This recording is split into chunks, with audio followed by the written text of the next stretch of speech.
ইসরায়েলের একটা ঘটনা। এক আবেদ আল্লাহওয়ালা ছিলেন, সন্তান আল্লাহু আকবার, ছোট্ট মানুষ, বাবার ইন্তেকালের আগে, ওই আবেদের ইন্তেকালের আগে বয়স হয়ে গেছে। স্ত্রীকে বলো, আমার স্ত্রী, আমি হয়তো দুনিয়াতে বেশি দিন বাঁচবো না, আরে আমার মৌতের সময় হইয়া গেল মনে হয়। আরে আমি একটা গরু পুষতেছি, এই গরুটা আল্লাহু আকবার জঙ্গলে রাখিয়া যাব। আরে এই জঙ্গলের মধ্যে গরুটা থাকবে, এই গরুটা হলো হাজার নয় লাখের মধ্যে একটা গরু। এই গরু দুনিয়ার মতন কোনো গরু না, এই গরু জঙ্গলের মধ্যে থাকবে। আমার সন্তানের যখন প্রয়োজন হবে, হে আমার স্ত্রী, তোমাকে ওসিয়ত করে গেলাম, গরুর যখন প্রয়োজন হবে, সন্তানের জন্য প্রয়োজন হবে, গরুটা জঙ্গলের থেকে আনার ব্যবস্থা করবা। স্ত্রী জিজ্ঞাসা করে, স্বামী আমার, জঙ্গলের মধ্যে গরু থাকবে, কেমন করে আমি আনবো, কেমন করে ডাকবো?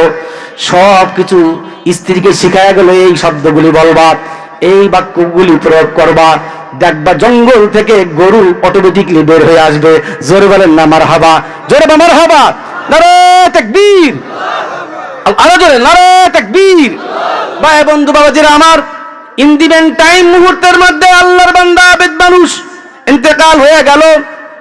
এইবার বাচ্চাটা, ওই আবেদের সন্তান, মহিলার সন্তান, আস্তে আস্তে বড় হয়ে গেল। যখন 12, 14, 15 বছর বয়স হয়ে গেল, সন্তান মায়ের জন্য কষ্ট করে জঙ্গলে যায়, কাঠ কাটে, বাজারে বিক্রি করে, মায়ের জন্য ইনকাম করে, সব মায়ের খেদমতে নিয়োজিত থাকে। মাকে বলে, মা, বাবা নাই, হাজার কষ্ট হইল তোমাকে আমি ছাড়বো না। জোরে বলেন না মারহাবা। যুবক ভালো করে শোনো, সন্তানের ভূমিকা কি? আমার বাবা নাই মা, তোমার খেদমত থেকে আমি পিছু হব না, হাজার কষ্ট হইল মা, আমি তোমাকে ছেড়ে এখান থেকে যাব না। ভাই বাজান, তোর কষ্ট হয়, জঙ্গলে যাও, জঙ্গলে যায় কাঠ কাটো, বাজারে বিক্রি করো, তোমার কষ্ট হয়, আমি মা সহ্য করতে পারি না। বাজান, তোর আব্বা তো জঙ্গলের মধ্যে একটা গরু রেখে গেল, এই গরুটা যদি আনতে পারো,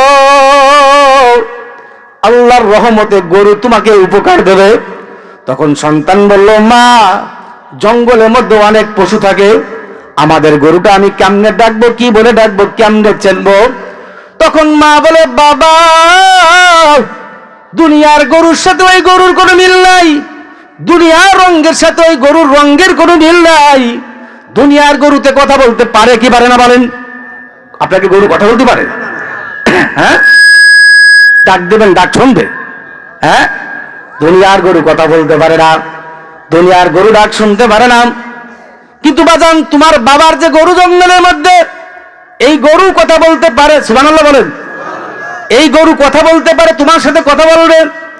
দুনিয়ার রঙের সাথে গরুর রঙের কোনো মিল নাই। তুমি জঙ্গলে যাবা, যাইয়া বলবা, গরু, ও আমার মালিক মাওলা, আমার আব্বা আপনার কাছে আমানত রেখে কিছু জঙ্গলের মধ্যে, ইব্রাহিমের মালিক, মুসা নবীর মালিক, আমার আব্বা জঙ্গলের মধ্যে গরুটা রেখে গেছিল, সেই গরুটা আল্লাহ আপনি ফেরত দিয়ে দেন। ডাক দিতে দেরি, গরু তোমার দরবারে হাজির হতে দেরি হবে না। জঙ্গলের মধ্যে সন্তান চলে গেল। সন্তান এবার আল্লাহর কাছে বলে, মাবুদ রে, আমার আব্বা রেখে যাওয়া মানব জঙ্গলের মধ্যে গরু আল্লাহ আপনি পাঠাইয়া দেন। মুহূর্তের মধ্যে গরু হাম্বা হাম্বা রব দিতে দিতে বাচ্চার কাছে হাজির হইয়া গেল। জোরে বলেন না সুবহানাল্লাহ। এবার গরু ডাক দিয়ে বলে, বাচ্চা তুমি বলো, তোমার কি খেদমত করব, তুমি বলো। তখন সন্তান বলে, গরু, চলো আমার সাথে আমার বাড়িতে যাওয়া লাগবে। তখন গরু বলে, সন্তান, তুমি আমার পিঠে চলো, তোমাকে আমি লইয়া যাব তোমার বাড়িতে। সন্তান বলে, না, আমি তোমার পিঠে চড়বো না, আমার মা তোমার উপরে চড়তে বলে নাই, সুতরাং আমি মায়ের অবাধ্য হতে পারবো না, মায়ের কথা মান্য করতে পারবো না। যেই কথাটা আমার মা বলে নাই, সেই কথাটা বাস্তবায়ন করতে আমি চাই না। আমি হেঁটে হেঁটে যাব, তুমি আমার পিছে পিছে আমার বাড়িতে যাবা। গরুর জবান খুলে গেল। তো গরু বলল, সন্তান, তুমি যদি আমার পিঠে চড়তাম, তোমার মা যেই জিনিস বলে নাই, যেই কথা বলে নাই, যদি তুমি আমার পিঠে আরোহণ করতা, আজকে গরু হইয়া তোমার কথা আমি আর শুনতাম না, তোমার সাথেও আমি যেতাম না, তুমি আমার দ্বারা কোনো উপকার পেতে না। চলো যাই তোমার সাথে, তোমার বাড়িতে যাব। যখন বাড়িতে চলে গেল, মা বললেন এই তো সেই গরু। এবার সন্তানকে বলেন, বাবা এই গরুটা নিয়ে বাজারে যাও, বাজারে যাইয়া বিক্রি করবা, ৬,০০০ দিরহাম টাকা চাবা, দাম চাবা। ৬,০০০ দিরহাম দাম চাওয়ার পরে যদি কেউ কোনো ক্রেতা আসে, ক্রেতা দাম যদি পছন্দ হয়, ক্রেতাকে বলবা দাম দোস্তর সব ঠিক, কিন্তু আমার মায়ের অনুমতি ছাড়া আমি গরু বিক্রি করব না। এই কথা বলে আমার কাছে আসবা, কিন্তু গরু তাকে দিবা না। বাজারে নিয়ে গেল গরুটা। বাজারে নেওয়ার পরে ক্রেতা হাজির। বলো বাজান গরুটা অথেন্টিক গরু পাওয়া যায় না রে? আর বল গরু এরকম গরু তো পাওয়া যায় না, দুর্লভ গরু। দুনিয়ার কোন কালারের সাথে এই গরুর কালারের কোনো মিল নাই। দুনিয়ার কোন গরু কথা বলতে পারে না, তোমার গরু কিন্তু কথা বলে। বাজান তুমি আমাকে দাও ৬,০০০ দিরহাম, তোমাকে আমি দেব। সন্তান বলে ভাই বিক্রি করব ঠিক আছে, দাম ঠিক আছে, আমার মায়ের অনুমতি ছাড়া আমি বিক্রি করব না। আমি মার কাছে যাব, তারপরে বিক্রি করব। বাড়িতে আসার পরে মা বলে বাজান ক্রেতা পাইছো কিনা বলো, দাম পাইছো কিনা বলো। কয় মা দামও পাইছি, ক্রেতাও পাইছি, এখন বিক্রি করব কিনা বলো। মা বলে সন্তান এবার তুমি বাজারে যাও, ৯,০০০ দিরহাম চাবা, কিন্তু শর্ত বিক্রি করবা না, দাম দস্তুর ঠিক আমার কাছে আসবা, আসার পরে অনুমতি পাইলে বিক্রি করবা, নতুবা না। বাজান তুমি বাড়িতে আবার আসো। এই কথা বলার পরে বাজারে গেল। যাওয়ার পরে ক্রেতা আবার হাজির হইয়া গেল। কয় কত টাকা বিক্রি করবা বলো। কয় ৯,০০০ দিরহাম লাগবে, কিন্তু মায়ের অনুমতি আমার লাগবে, মায়ের অনুমতি ছাড়া আমি গরু বিক্রি করবো না।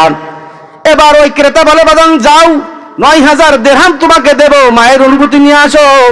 সন্তান বাড়িতে চলে আসছে। আসার পরে মাকে বলে মা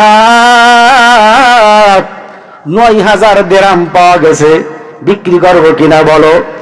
এবার মা বলে বাজান বাজারে যাও, ক্রেতাকে জিজ্ঞাসা করবা ক্রেতা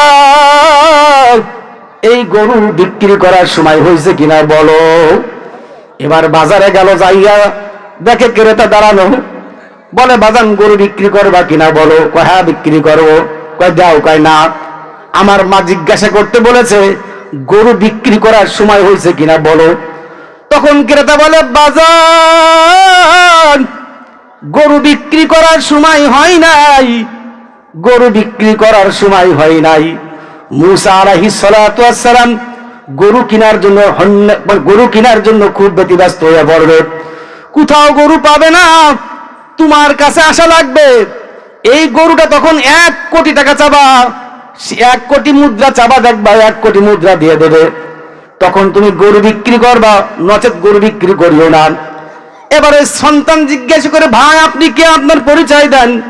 কয় বাজান আমি হলাম খিজির আলাইহিস সালাতু ওয়াস সালাম, আল্লাহ পাক রব্বুল আলামিন পাঠিয়েছে তোমার বাবার ইবাদতের কারণে, তোমার মায়ের ইবাদতের কারণে।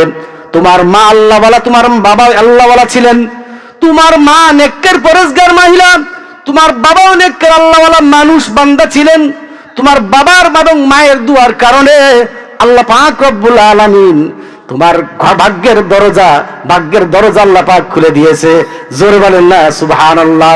ভাই বন্ধু বাবাজিরা আমার, আমি আপনাদেরকে নসিহত করে গেলাম, যুবক যারা আমার কথা শুনতেছো, আজকে বাড়িতে যাও, মায়ের সাথে বেয়াদবি যদি করে থাকো, বাবার সাথে যদি বেয়াদবি করে থাকো, বাবা মার পায়ে হাত রাখো আর বলো মা, বাবার পায়ে হাত রেখে বলো বাবা আমি অনেক কষ্ট দিয়েছি, কথা শুনি নাই, তুমি আমাকে মাফ করে দাও। গোলাম আজম হুজুর ওয়াজ করে গেল যশোর থেকে এসে, বাবা তুমি আমাকে মাফ করে দাও, মা তুমি আমাকে মাফ করে দাও।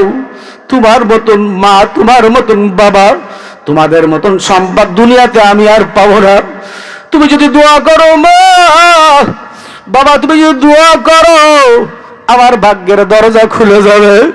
এই জন্য ভাই বন্ধু বাবাজিরা আমার, আল্লাহর পর ঈমান আনো, নামাজ পড়ো, ইবাদত করো, বাপমার খেদমত করো, স্বামীর হুকুম মানো, মা বোনেরা মাথায় কাপড় দাও, পর্দা করো।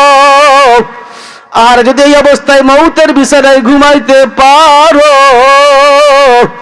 আল্লাহ পাক রব্বুল আলামিন তোমাকে আমাকে জান্নাতের মেহমান না বানায়া পারবে না। জোর বলেন না সুবহানাল্লাহ। ভাই বন্ধু বাবাজিরা আমার, কবর তো যাওয়াই লাগবে, এই দুনিয়া স্থায়ী না। বাদান আজকে দুনিয়াতে আসি, এমন একটা দিন সময় আসবে বাজান দুনিয়া থেকেও থাকতে পারবে না। কথা ঠিক কিনা? এই দুনিয়া থাকা যাবে?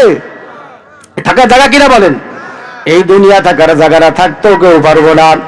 টুডে অ্যান্ড টুমারো বাজান, যে কোনো সময় মালাকুল মউত বাড়ির দরজা আসতে পারে। পারে কি পারে না?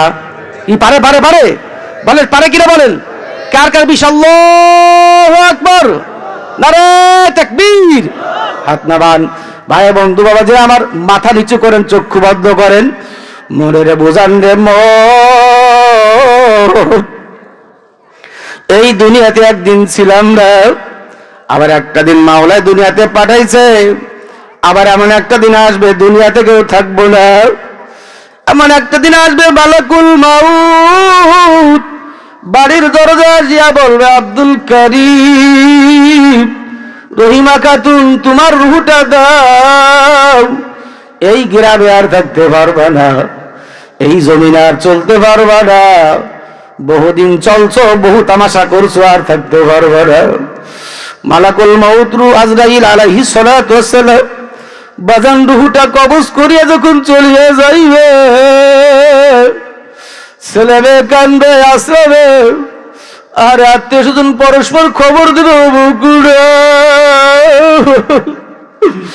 বাবা ভাইকে ভাইকে এলেন হইয়া যাইবে, অমুক গ্রামের অমুক মারা গেছে দুনিয়ায়। বাজান বাজারে চলিয়া যাবে কাপড়ের কাপড় কুড়াই করার জন্য। কেউ কেউ বাঁশ বাগানে যায় বাঁশ কাটবে, কেউ কেউ গরুস্থানে যায় কবর খুঁড়বে। বাগান কেউ কেউ পানি গরম করিয়া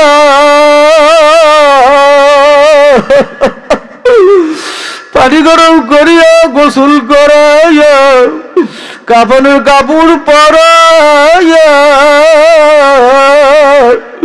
প্যাকেট বানাইয়া খাটিয়ার উপরে চড়াইয়া ইমাম সাহেবের সামনে হাজির করিয়া দেবে।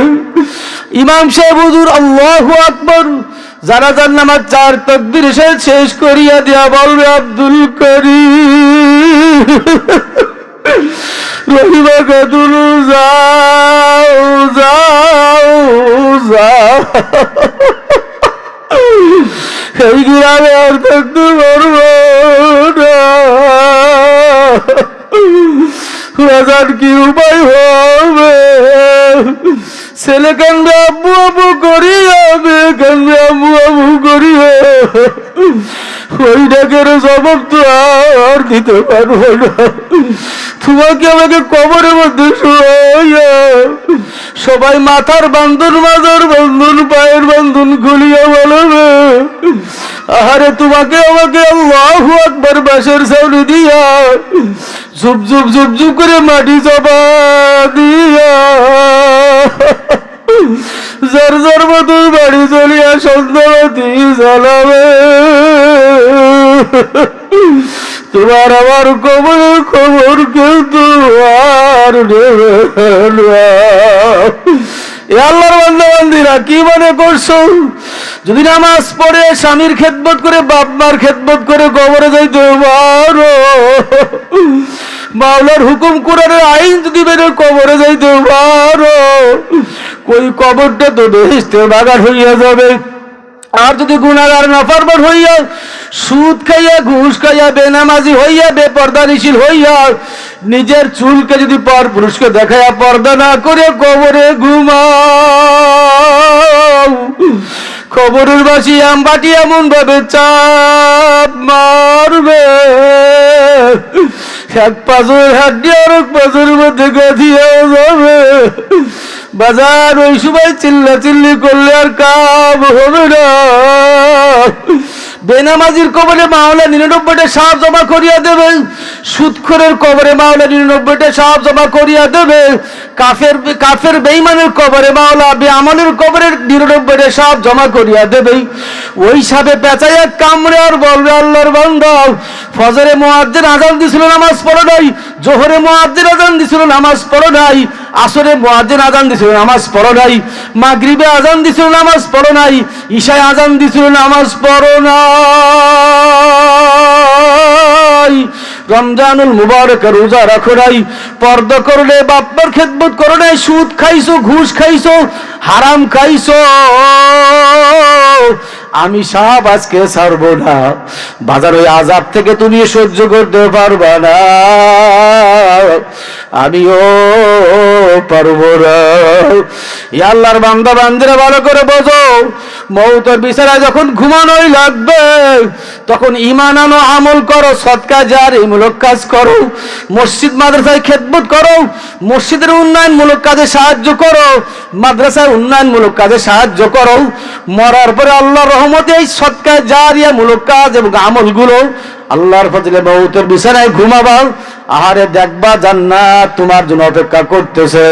এই জন্য ভাই বন্ধু বাবাজিরা আমার, আমি আপনাদেরকে বলে গেলাম, ঈমান আনার পরে আমল করতে হবে, নামাজ পড়া লাগবে, নামাজ পড়া লাগবে, আল্লাহর হুকুম মানা পানা লাগবে, বাপ মার খেদমত করা লাগবে, স্বামীর খেদমত করা লাগবে। কারা কারা আল্লাহু আকবার, কারা কারা রাজি আল্লাহু আকবার, নারে তাকবীর। সবাই হাত নামান, হাত ঘুরান, হাত এরকম ঘুরান ঘুরান, আল্লাহু আকবার, বলেন আল্লাহু আকবার। আল্লাহ বলেন আল্লাহ আমাদের সবাইকে আপনি কবুল করে নেন, বলেন আল্লাহুম্মা আমিন। আলহামদুলিল্লাহ।